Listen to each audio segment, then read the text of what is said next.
हम जिस तरीके से व्यवहार करते हैं उसके पीछे की वजह अगर हम जान ले तो हम अपने इंटरेक्शंस को और भी बेहतर कर सकते हैं। चलिए पता लगाते हैं कि ये कैसे होगा। ये है डे 26 ऑफ डे 30, जिसमें हम बात करने वाले हैं प्रसिद्ध किताबों से लिए गए कुछ रोमांचक, इंटरेस्टिंग, अमेजिंग कॉन्सेप्ट्स की।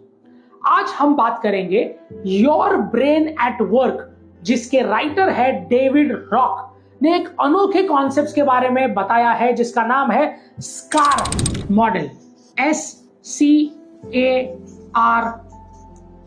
ये मॉडल 5 ऐसे डोमेन्स के बारे में बताता है जो ये इन्फ्लुएंस करते हैं कि हम डिसीजंस कैसे लेंगे और लोगों के साथ इंटरेक्ट कैसे करेंगे। SCARF stands for status, certainty, autonomy, relatedness and fairness. अब इसको डीप में समझते हैं।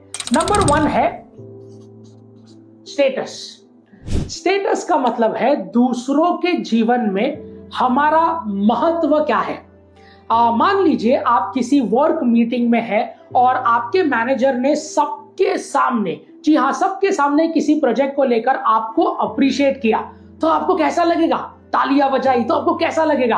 अच्छा ही लगेगा ना। लेकिन अगर कोई आपकी मेहनत की तारीफ नहीं करेगा, तो उसकी वैल्यू नहीं करेगा, तो साधारण सी बात है कि आप डीमोटिवेट हो जाएंगे और अपना 100% नेक्स्ट टाइम नहीं दे पाएंगे। That is status. Then the second is certainty. Certainty का मतलब है आपके फ्यूचर को प्रेडिक्ट करने की क्षमता। चलिए एक एग्जांपल से समझते हैं डेली रूटीन का, राइट। सो आपने मॉर्निंग रूटीन के बारे में सोचिए। आपको पता तो होगा ही कि आपका मॉर्निंग रूटीन कैसा होता है। मतलब सुबह उठना, कॉफी या चाय बनाना, या फिर काम के लिए निकल जाना, वगैरह वगैरह।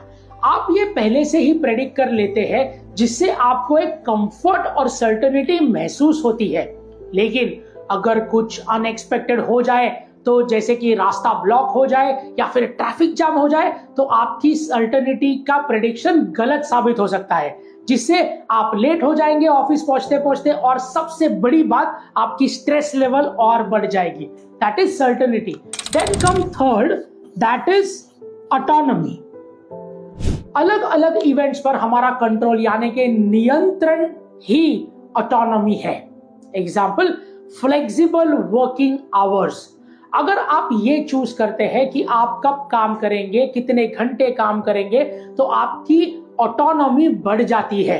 अगर कंपनीज या ऑर्गेनाइजेशंस आपको अपने पेस और टाइम के हिसाब से काम करने की इजाजत दे, तो आपकी ऑटोनॉमी बढ़ेगी और आपको स्ट्रेस भी नहीं होगा। ये है ऑटोनॉमी। फिर हम बात करेंगे फोर्थ, दैट इज रिलेटेडनेस। जो कनेक्शंस और सेफ्टी हम दूसरों के साथ होने पर महसूस करते हैं, उसे रिलेटेडनेस कहते हैं। Example, let's say making a new friends.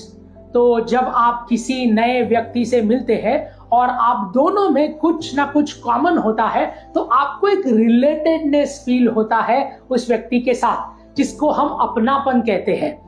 तो उस इंसान के आसपास रहने से आप सेफ, सिक्योर महसूस करते हैं। लेकिन अगर आप अकेले रहेंगे तो आपका स्ट्रेस भी बढ़ेगा और आपको डर भी लगेगा।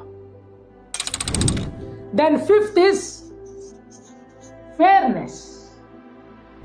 जब दो लोग बराबरी से बिना कुछ छुपाए कोई काम करते हैं या इंट्रैक्शंस करते हैं, वो भी पूरी ईमानदारी को यूज करके, उसे कहते हैं फेयरनेस, राइट। शेयरिंग रिस्पॉन्सिबिलिटीज का एग्जाम्पल लेते हैं। सोचिए आप किसी ऐसी टीम का पार्ट है जहां सभी लोग मिलजुल कर एक प्रोजेक्ट के लिए काम करते हैं।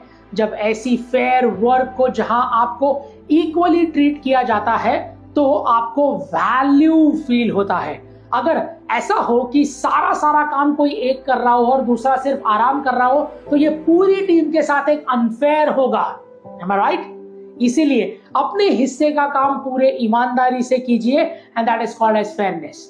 तो अपने रोज की बातचीत में आप स्कार्फ मॉडल को यूज करके कम्युनिकेशंस इंप्रूव कर सकते हैं और टकराव कम कर सकते हैं। It takes away the threat and directs you towards rewards.